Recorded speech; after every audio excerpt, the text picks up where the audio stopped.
Greetings, magnificent souls, to the Lilli Bewley podcast, where we have open and honest discussions about ourselves. This is your host, Lilli Bewley, and I'm honored to have conversations here with thought leaders, visionaries, healers, and even solo conversations with myself about things I'm currently reflecting on. This is a place where we break down, break away, and break through our emotional trauma, allowing ourselves to be healthy, be happy, and live a peaceful life. We are tired of being sick and tired. We are tired, but we are not giving up. We know that there is something magnificent inside of us. And because we are fighting daily, hourly, and by the minute, fighting ourselves, our jobs, our unhappiness, we have to do things differently. We have to break the cycle. We don't have a million chances. We have to be happy now. We have to find a way. So how do we do that? How is that possible? If you look around at what society is telling you, they tell you that what we're doing is impossible. Yet it's happening every single day.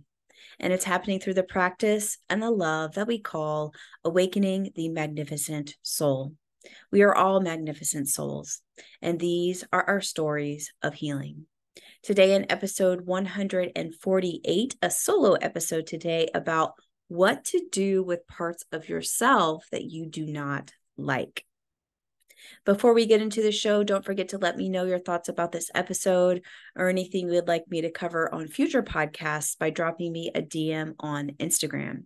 Remember, it is a safe place and I would welcome the discussion.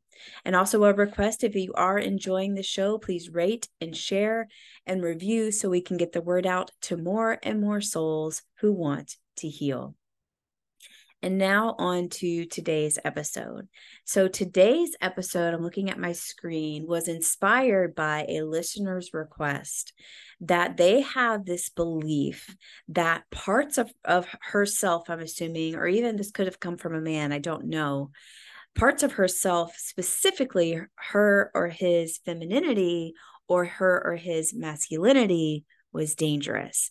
So I thought this was a good time to talk about the parts of ourselves that we don't like and how we can learn to reframe those parts of ourselves, understand why they're showing up in our lives, and instead of pushing those parts away, we can actually start to understand them, to see them, to hear them, so that they can actually lessen their grip and their anxiety on our lives. Wouldn't that be nice?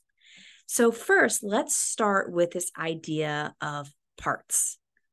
Why is it so important? And if you're in Dating You, I talk about this all of the time because this is a major, major aspect of how I help people heal in their inner world inside themselves. So this idea of parts is really has been coming into prominence these last 10 years or so. Now it's starting to really, really pick up steam. Maybe you've heard of internal family systems. Maybe you've heard of parts work. Maybe you even heard of inner child work, which is also very similar. And y'all, I'm not here to break apart the definitions of all of that. I always say, and you'll understand this about me as you continue to listen to me, that I always say all these labels really don't matter so much. What matters is what's happening on inside of you. And labels are great for awareness, for classification, for as symbols. But when it comes to what's happening inside of us and what we want on the outside, I talk about a lot about love, a lot about relationships. Those symbols and those labels and all of that stuff really does not matter. What matters is your regulation inside of yourself. So this whole thing about parts is so important. And I didn't even understand this really until I started doing my healing work and then started helping other men and women heal. You know how, I always like to think about this, back in my dieting days. I don't diet anymore. Thank goodness, thank God, I have learned to love myself enough as I am and not put myself through that kind of hellish, just kind of that hellish experience. For me, it was really just horrible. But I always like to think of it like not dating, but dieting. Okay. So I remember when I was dieting and I was that one that, started on the wagon, off the wagon. I remember I used to go out with my friends. They're like, "Are you on the wagon or off the wagon?" And that made me feel like shit. But so I was always kind of fighting. It wasn't willpower, so to speak. It was just these voices inside of my head that was telling me that, oh, you really want to be skinny, Lily, so you should probably eat that carrot. But then the other voice that seemed to be a lot stronger saying, oh, Lily, you just want to be comforted and loved. You should probably just go eat that ice cream. And so it was this constant battle inside of myself of these different parts coming up of what I wanted, maybe a goal that I had set for myself. And then what, people call it, you can call it anything. You can call it shadows, you can call it inner critic, you can call it whatever. I like to call it parts. And here's what I want to tell you is all of those parts, wherever you are right now, wherever you are in life right now, the parts that are coming up for you, whether that be about dating and relationship, about a situationship, about a relationship that you're already in, about whether you're trying to figure out what you want in dating and it's so frustrating because you can't seem to get it. All of these parts that are coming up for you, they make a lot of sense.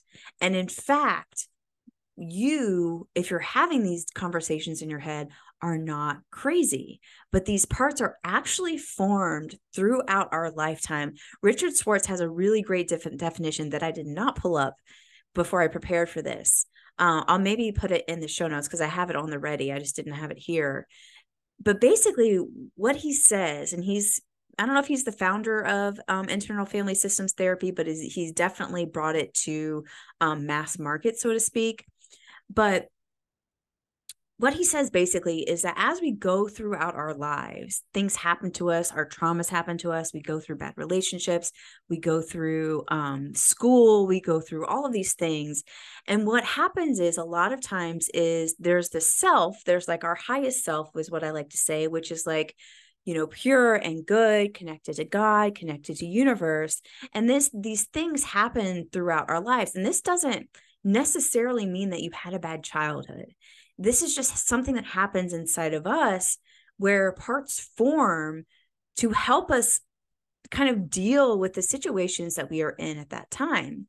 They form, and it's kind of like a different part of our self forms, and it has its own thinking, its own thoughts, its own behaviors, its own limiting beliefs.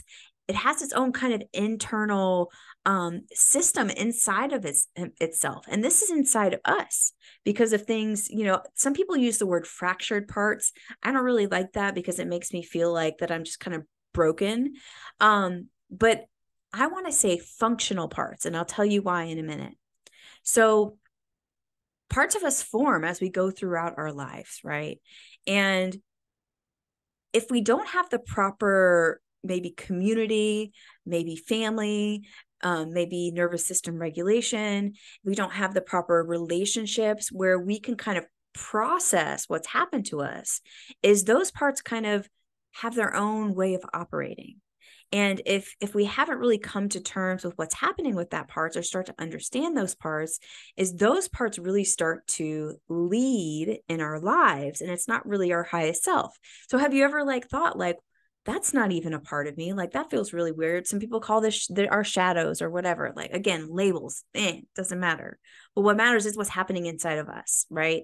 And so first I want to say, if you have parts inside of you that are kind of at war within yourself, like anxiety, overwhelm, depression, all this stuff, number one, I want to say you're not crazy. Number two, I want to say that those parts make sense. So today we're talking specifically, I thought it was important to lay that groundwork first. Today we're talking specifically about parts of us that we don't like. This came in as a request from a listener about this person did not like their femininity and their masculinity. They saw them as dangerous. So if you have parts that you don't like, here are some invitations for you. This is how I deal with that. Number one, I urge you to set aside the first thing. I urge you to set aside the want and the need to get rid of parts that you don't like. You cannot meditate away parts, y'all. That may work in the short term. In the long term, it does not work. You cannot breath work away from your parts. The parts of you that you don't like are actually begging for you to understand them, to see them, to hear them, and to acknowledge them. Here's what I mean. All of the parts inside of us, and Richard Schwartz says that we have maybe like thousands of parts inside of us. I don't know if I've identified a lot of those, but I've identified a lot of core ones. I have like 4 or 5 different core parts. No, maybe 5 to 7 core parts that I see on the regular. And I want to say this again. This is not about making parts of yourself that you don't like go away, because that's only going to cause more anxiety, more overwhelm, more depression, more confusion, more frustration. So that's the first thing. The second thing is I want you to have a mindset shift on why those parts are there. So the part of you that, let's go back to my dieting example, the part of me that wants carrots is the purposeful part of me. The purpose of that part is to help me get to my goals. So that's like a very coachy part. It's a part that's like, that's the willpower part of me.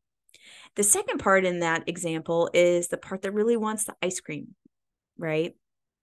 And that part has a purpose too, because that part probably is in pain, feels lonely, feels like its life lacks sweetness, lacks joy. So what I would really love for you to do, if you're having parts of yourself come up, is take some time and dive into what parts are speaking up for you and what do you think that their purpose is? What is it trying to communicate with you? Start there.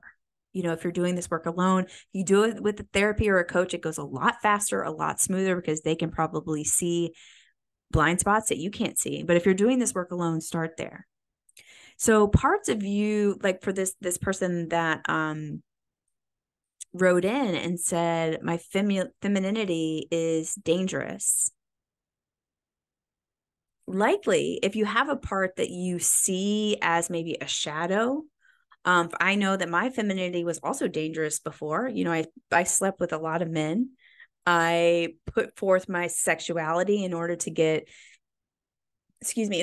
connection, in order to get love, in order to not feel lonely. So if your femininity is dangerous, if you see that and it makes you kind of close down, it makes you kind of question yourself or your intuition or your discernment, my question would be, what do you think that part of you is protecting you from? Why is it dangerous? Why is it acting out? What's the main purpose of the protective mechanism of however this is manifesting in your life? If your masculinity feels dangerous for a man or a woman, for a man, if your masculinity feels dangerous, where did you get that from? What is that part saying inside of you telling you that this is dangerous? Because there is a very beautiful thing to strong masculinity. I can attest to that inside, like my internal masculine, but also with my partner as well. So what part is questioning and being, people call it an inner critic, and that's fine. Call it whatever you want. But what I really, really, really want to emphasize here is let's find out what the purpose of these conversations inside of our heads are. Because that will, if you do this over time with practice and you start to understand these parts, your anxiety dissipates. Your overwhelm kind of goes away, or it's shorter in duration and it doesn't happen as often. So figure out what is dangerous about these parts. Of course, my femininity was dangerous because I was putting myself in situations that were probably harmful. But the reason that I was doing that, or the part of me that was driving me to do that, again, was because I felt alone. I didn't feel like I had connection. I didn't feel like I had love. I didn't have it within myself first. So I sought it in other people. So if that's if this rings true for anyone out there, then what that part needs is like the third or fourth layer after you try to understand what the purpose is the purpose that it's trying to reach and fulfill outside of ourselves for protection, for love, or whatever it is, then we actually have to give that to that part inside of ourselves. And y'all, this does not happen overnight. This does not happen overnight. So if you take this practice and you do this for a week and you come back and say, Lilli, this didn't work, it's because our brain, our nervous system, all of the wires that we've created through our decades here on Earth, all the stuff that we've been going through, is those grooves, the things that we've known, all those different voices that we've known for decades. It takes some time to rewire those. And I always say consistency, repetition over a period of time with support. Those are the 4 elements of healing that I have gone through myself, that my clients go through as well. Consistency, repetition over a period of time with support. If you go back to the days when you were younger, when you learned how to play basketball, play soccer, learn the piano, tell me you didn't have those 4 elements. It's the same thing. It's the same skill development that we're asking for here about the relationships inside yourself. So consistency, repetition over a period of time with support. That's the quickest way to get whatever it is that you want in life right now. It is. And so we talked about the idea that each part has a purpose. Find that purpose. If you could objectively see what that purpose was without hating it, blaming it, shaming it, being angry at it, whatever it is, what would that purpose be? After you do that, turn that inside. And if that part is, with the purpose of that part, for example, my ice cream part wants love and connection and sweetness and joy. Let's figure out how to give that to ourselves inside instead of searching for it outside. And as you do this over time with repetition, what starts to happen is those voices. I was talking to a client this week, and we kind of likened this discussion with, that part that has been in control, or those voices that are really loud, has like the control and the grip on your life that is like a fist, like really, really tight, doesn't want to let go, doesn't think anything else or anyone else can help you, really hard to ask for support. So it holds on tight for a reason, for a very good reason. So the growth is not that it goes away. Let me say that again. The growth is not that it goes away. The growth is that part of you that is not your highest self, that's kind of, causing a lot of like internal chaos. It's not that it goes away, but that it lessens its grip just a little bit. Then you continue to do the work. You can continue to look and see how it's showing up in your life. What's its purpose? What does it need? Then it loosens a little bit more. And then you continue to do that. And you may sometimes take 5 steps back and 2 steps forward. I've done it myself. I've done it recently. I do it all the time because I'm always hitting growth edges. But overall, is it just loosening its grip just a little bit more? That's the work. So it's not that your femininity or masculinity is dangerous. It's that it's really protecting you from something really dangerous, or not really dangerous, really scary inside of yourself. What is that? What is that? And how can you turn that around and give that to yourself through things that you give to, again, to yourself? Like maybe it's a conversation on the inside. I have to go through, y'all, I want to say this again. This is something that I do on the regular. There are multiple parts of me that really tend to flare up if my nervous system is dysregulated, if I'm going through, or if I'm at a growth edge. And I have to talk to my parts. Sometimes I have to write letters to my parts. Sometimes I have to ask them, like, what's going on? What's happening? What do you need? How can I support you? How can I support you are the 5 sexiest words that anyone can ever say to me. Like my partner asked me that and it just makes me melt. And so I have to say it on the inside too, to my parts. Over time, your confusion, your frustration, your anxiety, your overwhelm, all that stuff will start to lessen. And you'll recognize that the femininity and the masculinity of you is not dangerous. It just doesn't know that you, your highest self, can handle your life as it is. So it has that grip. And each time we try to not try to figure out, but try to listen, try to understand, then it starts to trust you after a while. It starts to observe you after a while. I have a client, we were talking about this the other day too, and she was talking about this scenario at work where in the past, she probably would have reacted a little bit differently, but we've been doing a lot of nervous system regulation. We've been doing a lot of rewiring of her brain and her body. And she recognized that, hey, I handle that a lot more coolly, collectively. I was in my highest self than I would have before. And I asked her a pretty profound question and this made her think. And I asked her, pretend it was take your kid to work day.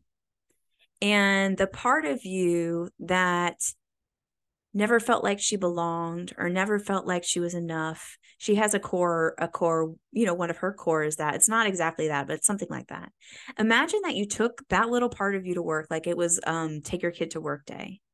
And she saw you act so aligned, so connected to yourself, so clear, so discerning, so loving, yet very strong and independent, this beautiful mix. What does she see? Imagine. That's what it feels like to the parts of ourselves after we've done this over a period of time, because we've been working together for, I don't know, about 10, 11 months now. She said that part of her would feel relieved. Would feel relieved. Because she's watching her highest self in action in the real world do something differently than would have happened before. Imagine if that part of you could feel relieved.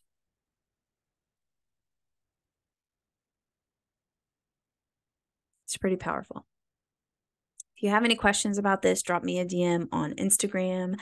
I would love to connect with you. In fact, y'all, I just want to say, my goal for this next half of the year is really to connect with you all more. To be honest, I'm having a hard time, an edge for me right now with the podcast, with the business. I'm having a hard time with just staying behind the screens and staying behind the mic. If you've taken the feminine dating archetype quiz and you input your phone number, you will be getting a call from me. And it's not for anything other than I want to connect with you. I'm really kind of getting to the point where I want to be able to serve you better. I know I serve a lot of people because I get all the messages that you all send me, but I am having trouble filling up. To be completely transparent, I'm learning a lot about myself in this process. It's definitely an edge for me. But the reason I'm talking about this is that I want you to know that I want to connect with you more. In fact, parts of me need to connect with you more in order to stay here, to be on purpose, to continue this, life-changing work for myself and for you. And so just want to let you know that any messages on Instagram, dropping in, saying hi, saying how, this podcast has impacted you, supporting me through donations, through monthly donations. I'm not going to quit. So don't worry, because I wouldn't have anything to live for if I quit. But I want you to know that I'm intentionally putting this out there because I want to connect with you, the audience.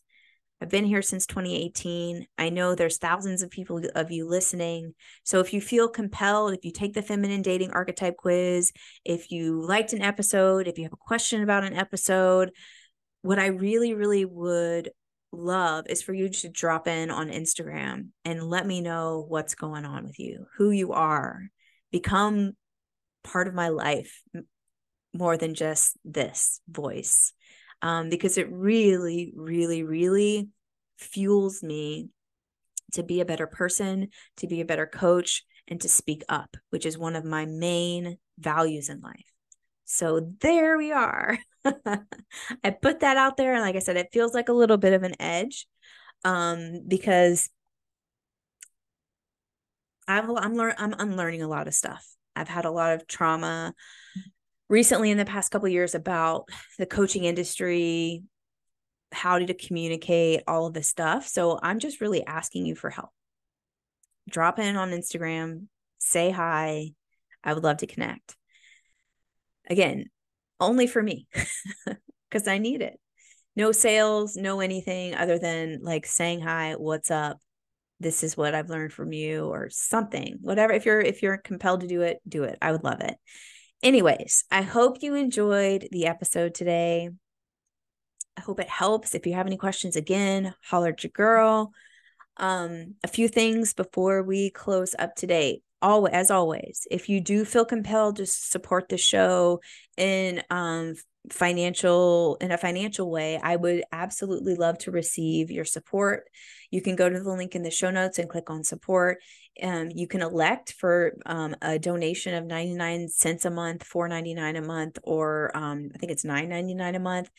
Those go towards, again, just kind of an energy. Like if I was a electrical socket, it really just gives me energy and lets me know that you're out there and supporting me. It goes to production costs. It goes to cost just time as well to record and find amazing guests. The other thing is, don't forget to join Dating You. I would love to have you. I might be changing up the format a little bit. I've been peppering in some bonus calls. So I just want to let you know, if you have intentionally not chosen into Dating You and you've seen it, but you maybe feel like it hasn't been for you, my urge for you is two things. One, holler at me on Instagram. I want to know what questions you have.